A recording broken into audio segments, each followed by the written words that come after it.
This is Newsnight, where we go above and beyond the headlines. I'm Pia Ontiveros. Tonight on the program, the jeepney modernization program, lack of routes, and more. Land transport groups list down top 10 top issues they believe the government has to resolve soon. As the education community gets ready for in-person learning, Filipinos should also prepare to spend more for school supplies. And J-Hope trends online after finally dropping his solo album, becoming the first member of the K-pop group BTS to do so. Increased mobility and busier roads ahead of the resumption of face-to-face classes, transport groups renew their call to suspend the modernization program for jeepneys. George Giles tells us there are 9 other pressing issues they hope the current Transportation Department leadership will look into. The transport sector has been hounded by numerous problems, leaving operators, drivers, and commuters in distress. But the window of hope opens as the new leadership in the Transportation Department vows to prioritize the sector. In a letter sent to Transportation Secretary Jaime Bautista and LTFRB Chairperson Cheloy Garafil on July 11, transport groups enumerated what they think are the biggest issues the DOTR must look into. Among them, the vehicle phase-out, route rationalization, fleet suspension policy, no-contact apprehension policy, fare rate adjustments, and service contracting for the libreng sakay. The groups identified the omnibus franchising guidelines as the root cause of these problems. They say it is the backbone of the implementation of the Public Utility Vehicle Modernization Program under the Duterte administration. Consultation and participation na hindi kami kinonsulta sa mga ginawa nilang programa. Yan ang main problem namin. Sa lahat this is a common to all modes. The groups add that all the policies that came from it drove operators to near bankruptcy and made daily commuting harsh and expensive for the riding public. Their call: suspend the omnibus franchising guidelines and create a committee that will reevaluate it. I will meet this transport group, no? And I'm happy to listen and work with them, no? To solve or to be able to address any issues that they have. Transport groups also expressed willingness to sit down with the DOTR and jointly find solutions to the problems. George Giles, CNN Philippines. Heads up, motorists, another round of fuel price rollbacks for the 3rd straight week next Tuesday. The Energy Department says the price of gasoline may drop to 4 pesos per liter, while diesel pump prices may see a rollback of between 1 to 2 pesos per liter. A rollback for kerosene is uncertain as of Friday noon. Pababa. Yan din ang statement ko last week na posibleng magtuloy-tuloy hanggang ngayong week. Yung additional offset na posibleng mangyari ay itong plano na naman ng US na magkaroon ng meeting ang US Federal Reserve ngayong July 26, 27. Mukhang pag-uusapan na naman ng another round of interest hike.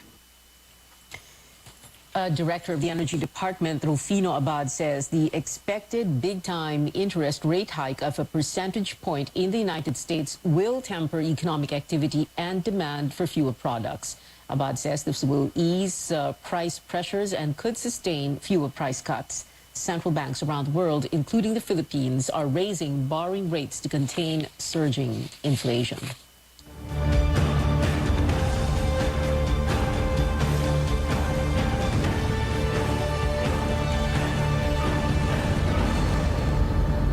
Three projects under the Build, Build, Build program are now in limbo. These are the 142 billion peso PNR Bicol project, which will connect Calamba, Laguna to Daraga Albay, the Subic-Clark Railway project that amounts to 51 billion pesos, and the 82 billion peso Phase 1 of the Mindanao Railway project.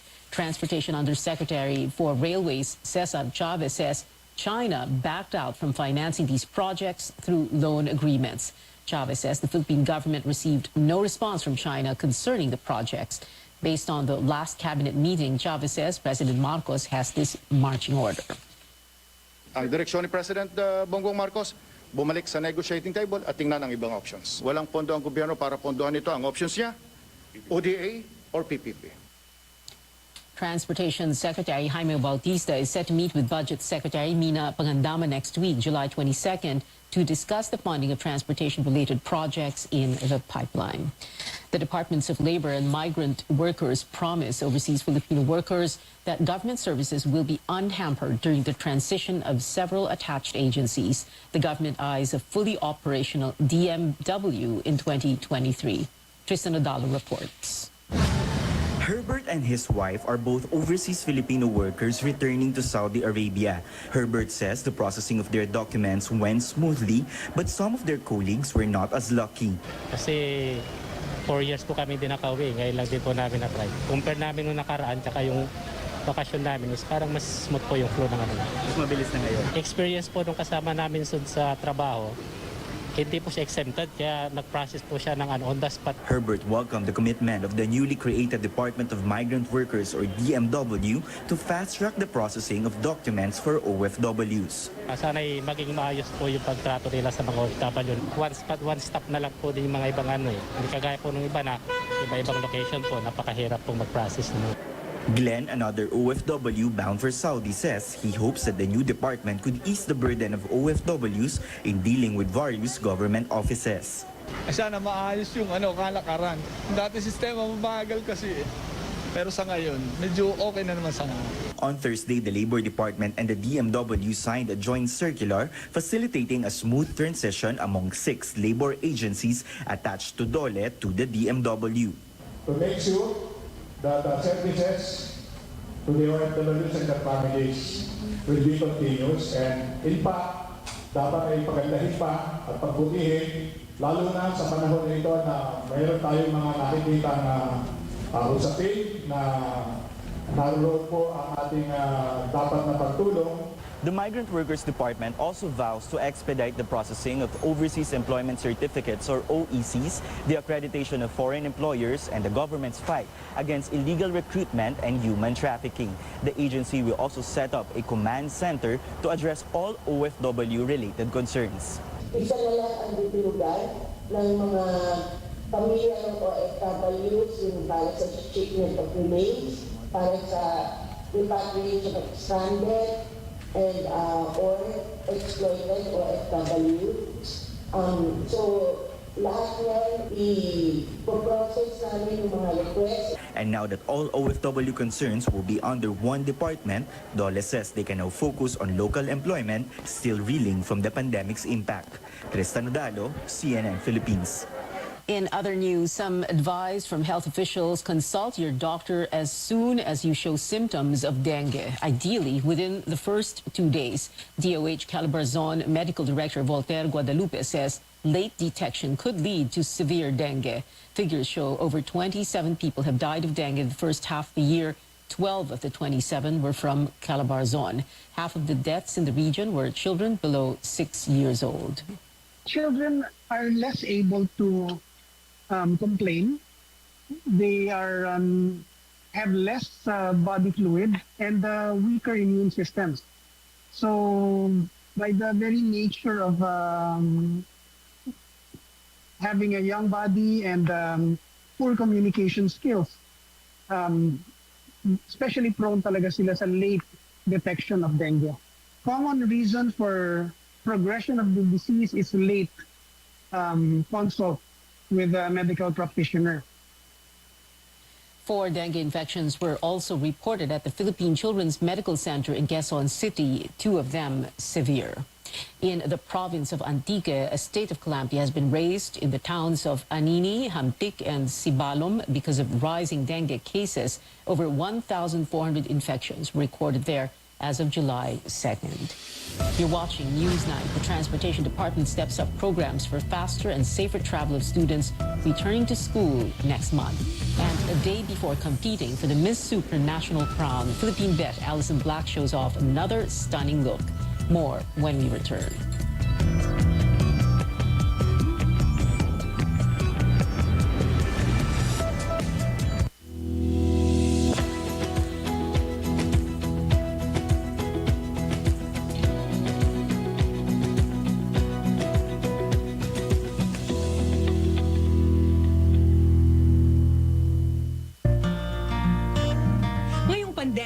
serving others is the best. Sa pagtutulungan, patuloy ang ating laban sa buhay. Kaya dapat always healthy. With proper diet, exercise, and MX3 coffee mix to ignite my day. Hi guys! Lagi akong focused, active, at extraordinary. Because the most important things in life deserve nothing less. MX3 coffee mix, my choice.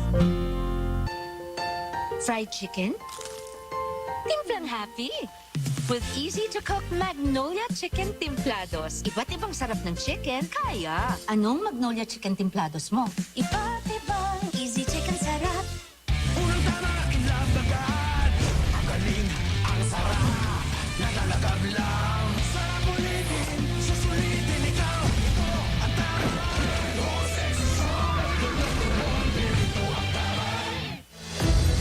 We have the power to protect Mother Earth, keeping it cleaner and greener, to preserve our one and only home. Powering the good life. Meralco.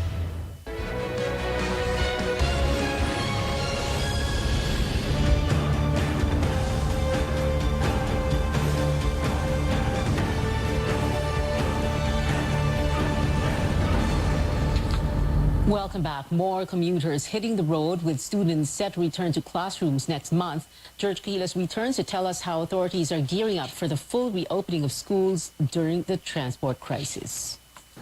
With millions of students expected to return to schools this August, the Transportation Department is looking for ways on how they may help them have a more convenient and safe travel. Libreng sakay on EDSA busway, LRT Line 2, and the Pasig River Ferry are ensured. What the DOTR is working on now is to have a unified system where students will enjoy 20% discount on other rail lines such as the MRT, LRT Line 1, and PNR. The Education Department is hoping that teachers may also enjoy these benefits. So gusto lang natin na masigurado at ma-emphasize ng ating gobyerno at maparamdam sa ating mga guro na sila'y binibigyan ng kahalagahan ng ating gobyerno. Sa busway, libre na sila, no? But pag-aaralan natin yung other mode of transport, no? The Land Transportation Franchising and Regulatory Board plans to reinstate around 30% of old bus routes that passes through the University Belt in Manila. LTFRB Chairperson Cheloy Garafil says this is to ensure that there will be a sufficient number of public transport in anticipation of higher demand. Nung pandemic, di ba, for health and safety protocols, maraming nakat na lines. So ngayon, since bumabalik na tayo, magka-face-to-face classes, we're studying, and that's what we hope to return once we go back to school in August or September. Sapat naman siya. It's just that we need to ensure na lahat ng may permit ay tatakbo at biyahe. That is what is crucial. The Transportation Department also plans to extend by 2 years school service vehicles that already reached the 15-year maximum limit. With more vehicles that will be on the road with the resumption of the in-person classes, the transport sector is also anticipating heavy traffic situation. We will coordinate with MMDA, no? Secretary Bautista says most of the recommendations may be studied and approved by the department and its attached agencies. As for the libreng sakay, the decision will be coming from Malacanang. George Cahiles, CNN Philippines. Prices of school supplies are expected to rise ahead of the reopening of classes. In this report, AC Nichols spoke to some vendors in Manila's Bargain Place, Divisoria. Classes in public elementary and high schools will not open until next month. Those school supplies vendors are hoping sales will soon pick up. A school uniform vendor tells us she barely sold any of her items since the pandemic hit. Her earnings are nowhere near enough. 500, 1,000, hindi naman po yun sapat sa kung may tauhan ka pa. Hindi naman po siya sapat. Norieta Ponce has been selling school supplies in Divisoria for over 6 years.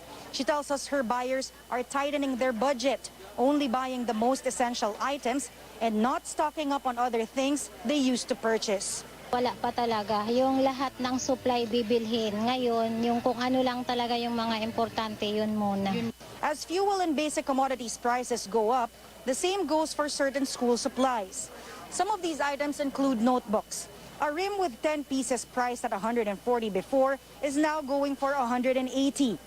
A box of crayons, the most basic with 8 colors, used to be sold at 20 pesos only. This time, it's higher by $5. Lahat nagsisitaasan. Compare na lang siya sa ibang brand.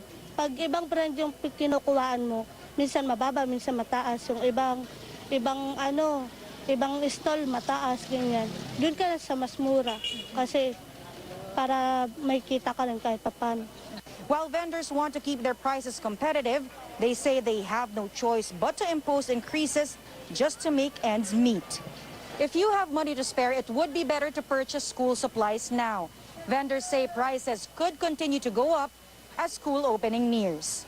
AC Nichols, CNN Philippines.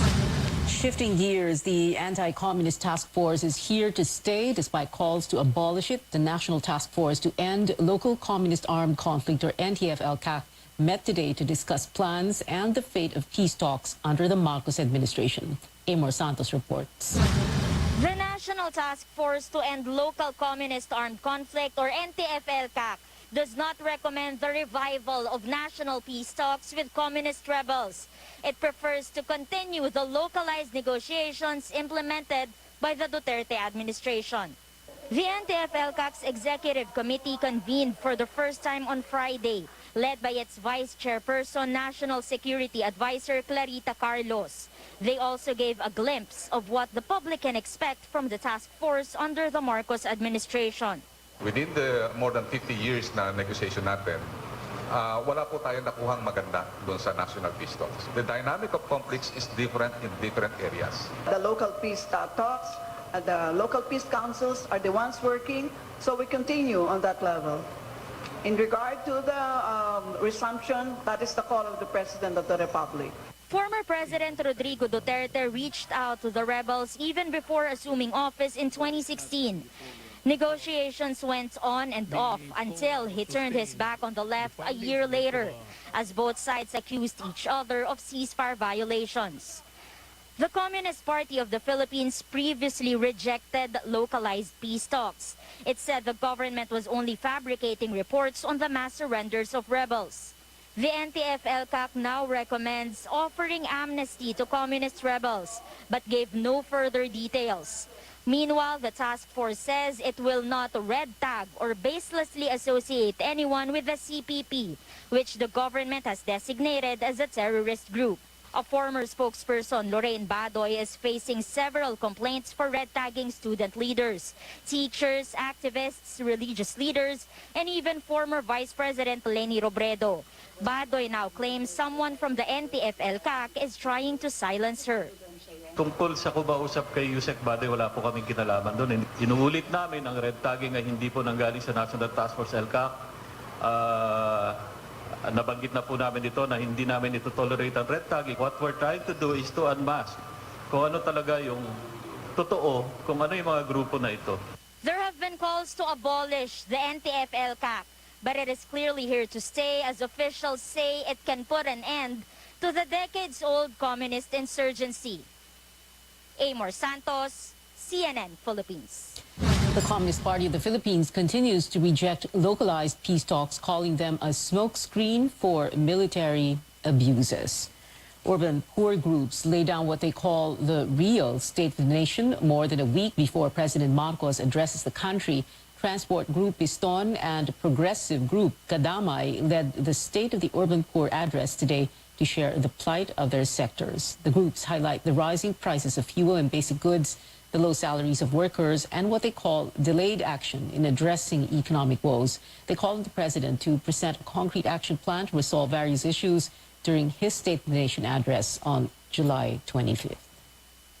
Dahil gusto po namin, sa gagawin niya po sa 25, sagutin niya yung lahat ng mga karaingan na inihahapag namin ngayon. Yun nga po, no, yung price control. Gusto namin ang katiyakan sa trabaho at katiyakan sa paninirahan ng sektor ng mga maralita. Kailangan rin isahin niya ang mga probisyon sa matataas na mga buwis sa usapin ng produktong petrolyo. Dahil ito yung sanhi ng patuloy na pagbulusok hindi lamang ng kabuhayan ng mga driver, kundi sa kabuhayan ng ating mga mamamayan. Piston and Kadamay say they will join the nationwide protests during the much-anticipated SONA. Well, let's backtrack a bit to May 9th. The local and national polls were a boost to the economy, with candidates spending billions of pesos combined to court voters. Find out who were the biggest campaign spenders in this report from Melissa Lopez. The winning tandem of now President Bongbong Marcos and Vice President Sara Duterte mounted the costliest campaigns running up to the May 2022 polls, and they did so without spending a single peso of their personal funds. Together, the uni-team tandem declared spending nearly 840 million pesos between February 8 to May 7, the official campaign period. It paid off with landslide victories for both. About half of the amounts came from donations from their political parties. Former Vice President Leni Robredo was a far second in spending at 388 million pesos, most of which were cash donations from supporters and nearly 20,000 pesos out of her pocket. Other high-profile candidates wielded their star power or billionaire status to raise their chances of winning. Boxing champ and Senator Manny Pacquiao footed more than half of his presidential campaign from personal funds at 63 million. Former Senate President Tito Soto shelled out nearly 50 million pesos for his vice presidential run. Opposition Senator Kiko Pangilinan, husband of megastar Sharon Cuneta, took 21 million pesos out of his own pocket for the 2022 campaign on top of 109 million in cash donations. But the biggest campaign spender is first-time Senator Mark Villar. The son of the country's richest man mounted his 132 million peso campaign using his own money. But not all big spenders were victorious. Former Senator Richard Gordon, ex-Defense Secretary Gibot Yodoro, and former Quezon City Mayor Herbert Bautista spent tens of millions but still lost in the Senate race. COMELEC's Campaign Finance Office is going through each report and receipt to check if the declared figures are accurate. Pag makita namin in our audit na nag-overspend siya, ang ginagawa namin, nagpapel agad kami ng complaint dyan sa Law Department for election offense. Winners like Senator Alan Peter Cayetano got a 10 million peso windfall from donations, and President Marcos with 1.5 million. What should they do with the extra money? It's really up to the candidate kasi ang nature niyan donation siya eh. Pagka-donation parang ikaw na may-ari nun eh.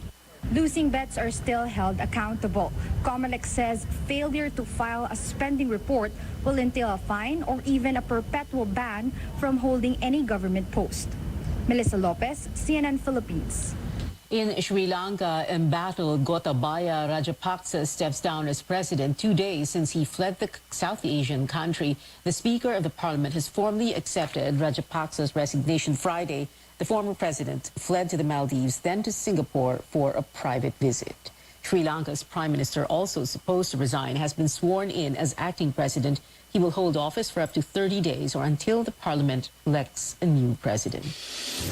Entertainment stories coming up. The fire burns brighter for BTS ARMYs, with J-Hope dropping the music video for Arson today. We give you a look next. Plus, an update on the growing list of live events in the country. A K-pop group sold out tickets to 2 shows less than 7 hours after selling began. Details when we return.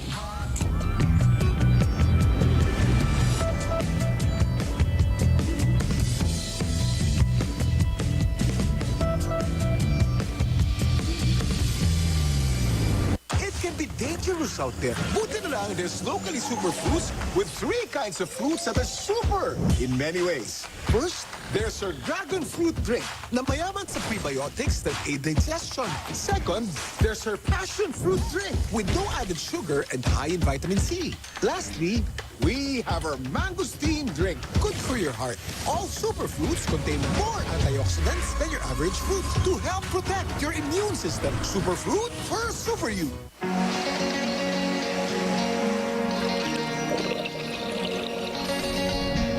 Serenity meets adventure.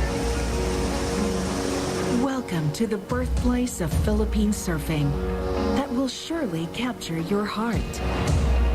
And thanks to the Skyway Stage 3 and the Tarlac Pangasinan La Union Expressway, a trip to the coastal province of Aurora is now a breeze. Ang province ng Aurora, it offers historical, cultural, eco, and adventure tourism. Marami kaming kasaysayan na maaaring ikwento, ganun din ang mga magagandang nature-based destinations. Since nag-boom yung surfing, ngayon mayroon na kaming 40 surf schools operating in Baler. Ang laking industry na nabuo ng surfing. Ang klima po dito sa Aurora ay talagang masasabi kong isang biyaya na binigay ng Diyos. Kaya kahit na anong klase ng pagpa-farming, maging goat racing, maging integrated farming o kahit anuman, masasabi namin na talagang pinagpala ang aming lalawigan. Ang pagkakaiba po ng produkto ng Aurora, specifically Baler, tungkol po sa sabutan ay talaga pong hinabi o nilala ito na may kasamang puso. Sa ating mga Pinoy, tangkilikin naman po natin yung ating produkto dahil sa tuwing tinatangkilik natin ito ay nakakatulong tayo sa bawat naghahanap buhay. Endowed with picturesque vacation spots and cultural attractions, Aurora fills all the boxes in your travel bucket list.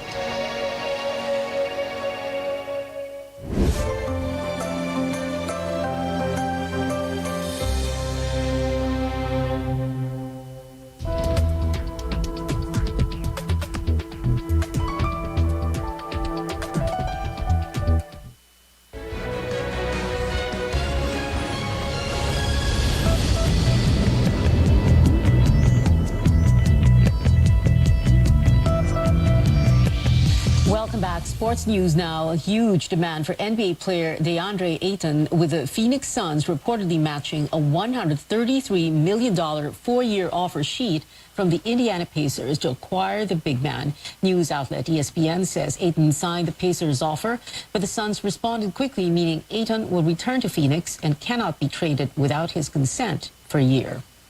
And plenty of sports action for Team Philippines today, with Gilas Pilipinas dominating India for the FIBA Asia Cup, 101-59 in Indonesia. This bounce-back win after the Philippines lost to Lebanon on Wednesday. This Sunday, Gilas faces New Zealand at 9 p.m. Philippine time. Plus, the Filipinas vie for a place in the finals in tonight's semis against defending champs Vietnam in the AFF Women's Championship. That's happening at the Rizal Memorial Stadium, 8 p.m. Vietnam has not lost in the tournament so far. From the pitch to the pageant stage, Philippine vet Alison Black unveils new photographs to get fans excited for Miss Supranational. Alison sported a regal look in these images she shared ahead of tomorrow's coronation. The beauty queen writes she can't wait to show what she can do as one of the countless inspirational women the country has raised.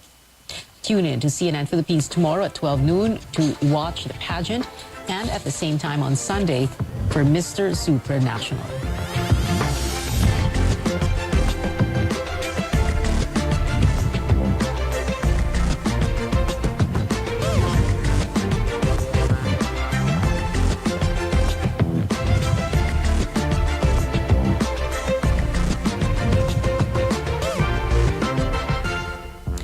Good news for Diwanag, or fans of OPM band Ben and Ben. The folk pop group added seats for its send-off concert on Sunday. More tickets for seated sections, leaves, and maybe the night go on sale at 2 p.m. tomorrow, with online queuing beginning today. The show comes right before Ben and Ben embarks on its U.S. and Canada tour.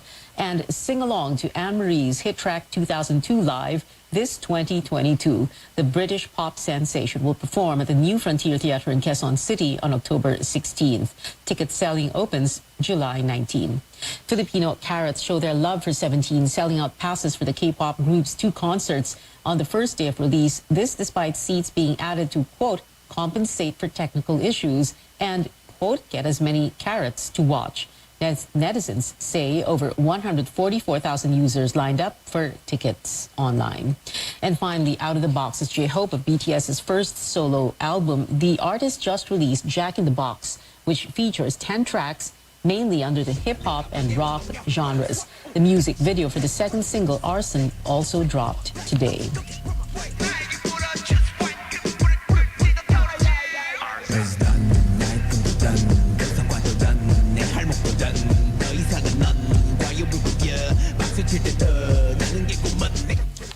J-Hope also trended for his star-studded album launch with K-pop artists like Jungkook and Jessie in attendance. And that is it for now.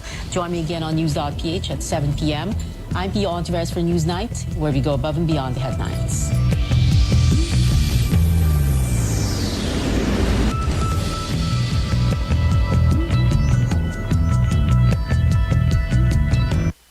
This program is brought to you by RPN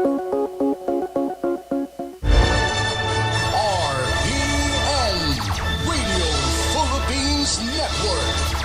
DXTV, Dipolo, Radio Ronda.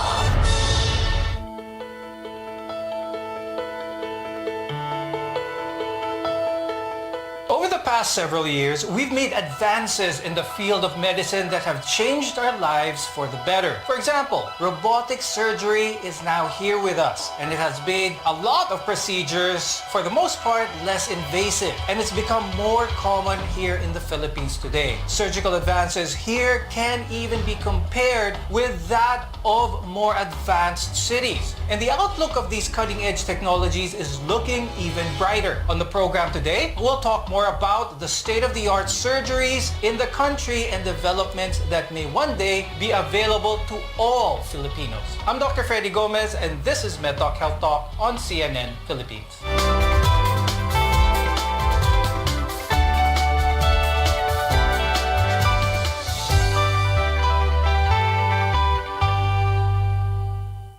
Healthcare technologies can improve the quality of life for many Filipinos. Our guests are here today to tell us what's in store for surgical care here in the Philippines. With us is Dr. Patrick Tuliao. He's a urologist and robotic surgeon from the Medical City. Also joining us is Dr. Hermogenes Monroy.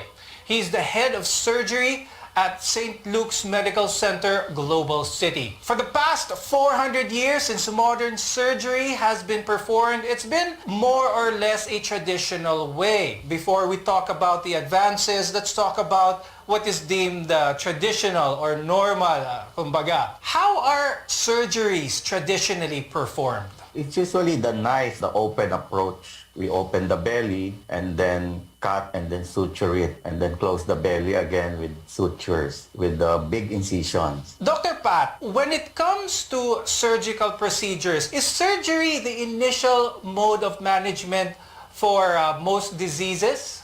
There seems to be an equal amount of surgical cases with medically treated cases. But for the more serious diseases like cancer and stones and prostatic enlargement, we usually do surgery for those. Most of the ailments that people have, hindi kaagad naman surgery ang option for that. But a lot of times, surgery may be the more practical way to address a disease or a problem. What are some of the drawbacks? You talked about an open incision here, meaning there is a direct line of sight between the surgeon and the problem area. What are some of the drawbacks of this type of procedure? We have larger incisions, larger wounds, deeper wounds, more post-operative pain, and higher incidence of surgical wound infection. The recovery is quite prolonged or delayed. But Dr. Pat, let's talk about this traditional way. Nakalimutan na ba natin to, or is this still part of the mainstay of a modern surgeon? When we train, we usually start doing our surgeries the traditional open way before we learn the more advanced laparoscopic or robotic ways of doing them. I don't think we've forgotten these traditional open approaches, but slowly, because of the evolution of technology and that enable patients to recover faster because of the smaller incisions and less invasive approaches, then a lot of patients are opting what we call as modern approaches to surgery. Briefly explain, what is laparoscopic surgery? The other term for it, which is easier to understand, is keyhole surgery. So, for example, I need to take out the kidney. So in the traditional way, I will make a big incision in the flank of the patient so that I can take out the whole kidney. But if I do it laparoscopically, I will just make 3 small incisions like this, and through those incisions I can insert my instruments and then do the whole surgery using just the 3 small incisions. But Dr. Noneng, ano yung main advantage ng laparoscopic medicine if compared to that of the open type? So for example, for gallbladder stones, before the standard care is open surgery, making at least 10 centimeter wound in the subcostal area on the right. But now we make very small holes, 5 millimeter, 3 or 4 holes, and then without cutting the muscles, the fascia, and the fat layers. And therefore, patients are able to recover faster, return to work faster, lower incidence of infections. And that's why in some hospitals, particularly in private hospital in St. Louis where I practice, the rate of laparoscopic surgery for gallstones is already at 98 and sometimes 99%. Only 1 to 2% are performed open. Now, another surgical advancement that's revolutionizing in the healthcare industry is robotic surgery. More on this when we return. We're your partner in healthcare. Keep it here on MedTalk Health Talk.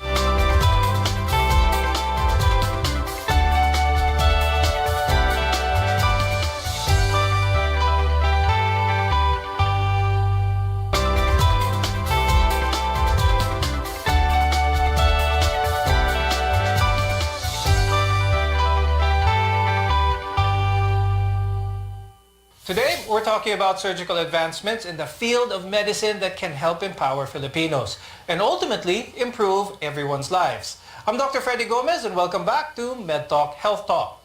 Now, an increasingly popular type of surgery is robotic surgery, and this refers to the use of specialized technology that enhances the capabilities of the surgeon's hands. I'd like to emphasize to the viewers that robotic surgery is a tool. The main star of this procedure is still going to be the surgeon. Controls and manipulation of the robotic machine will be by a human being.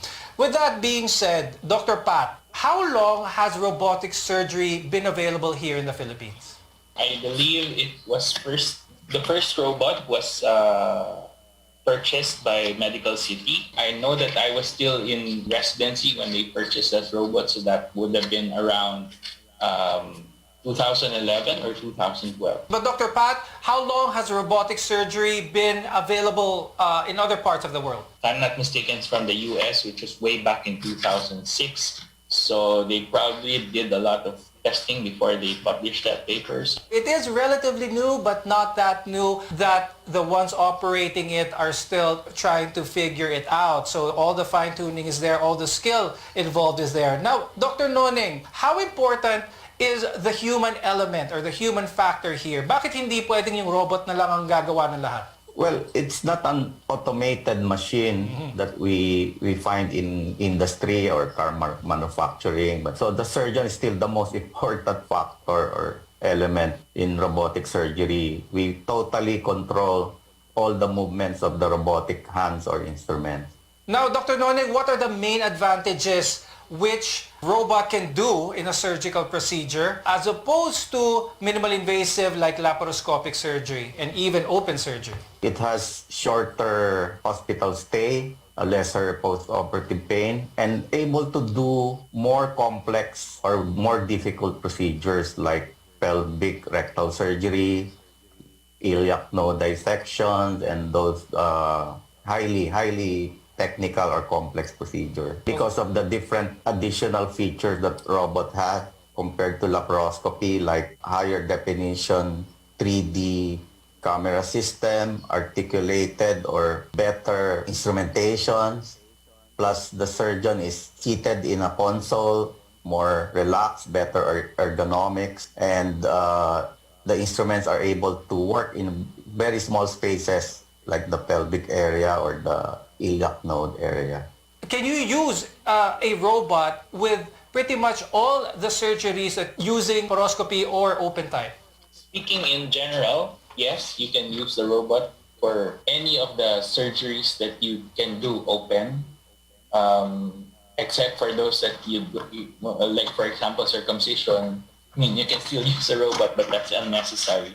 But in urology, we generally reserve using the robot for the more complicated procedures, especially those procedures that are done for cancer disease, like prostate cancer and kidney cancer. Even if the robot can do several procedures, there's a practical reason and where to use that robot. Where does the benefit of robotic surgery come into play when it comes to malignancies or cancer surgeries? Cancer cases in urology, for example, in prostate cancer, it's very hard to take out the prostate when you're doing open surgery. So when you use a robot, it becomes easier because you have a better visualization, and then the robot can actually do a lot of motions that is practically impossible for the human hand to do. Is there any reason why a procedure that is currently being done under robotics would need to shift to that of an open type? You start with a robot or laparoscopy, but because of technical difficulties, then you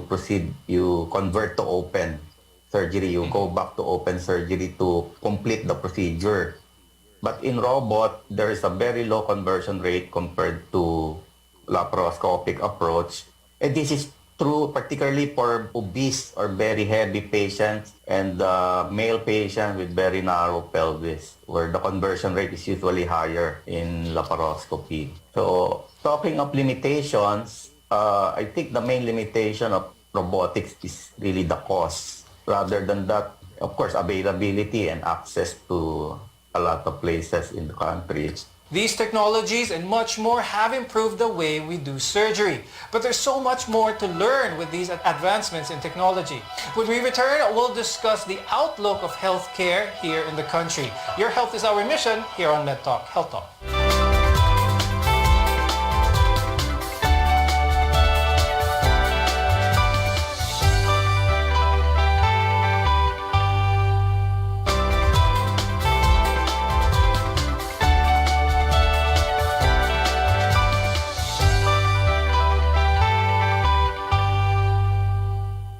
I'm Dr. Freddy Gomez, and this is MedTalk Health Talk, where caring is our calling. Explain again, Dr. Pat, what traditional open type, what time frame are we talking about here, usually post-operatively, before the patient can go back to work, go back to their usual way of life? For example, we have a patient who underwent open radical prostatectomy for prostate cancer.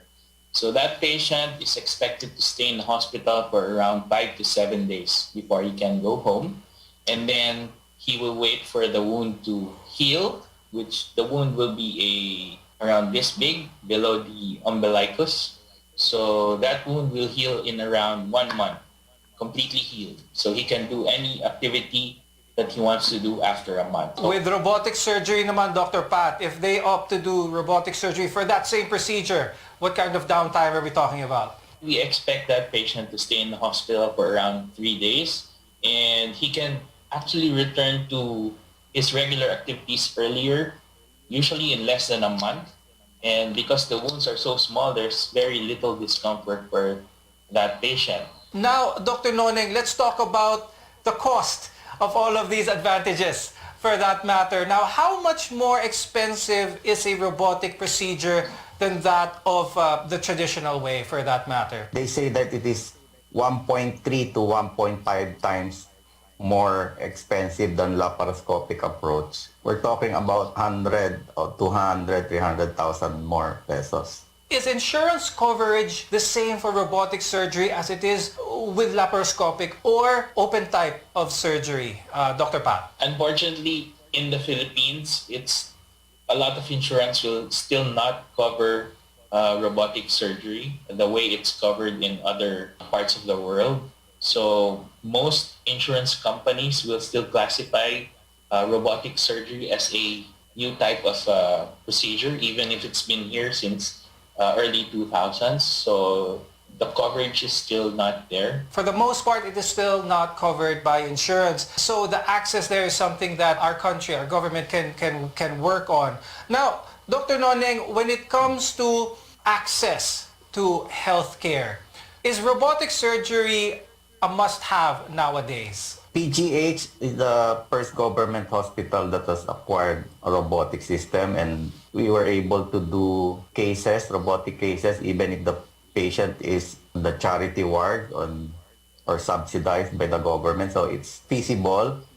We have shown it to be feasible to be able to do this to our the poor patients and subsidized by the government. Which makes me ask a question to Dr. Pat. Where do we go from here? Available na ang robotic surgery here in the Philippines, or although in its early stages, but where do you see the trajectory? How can we improve from where we are right now? We always try to follow the trend, and right now the trend, worldwide trend, is going into robotics. Again, I'm just speaking in terms of urological practice.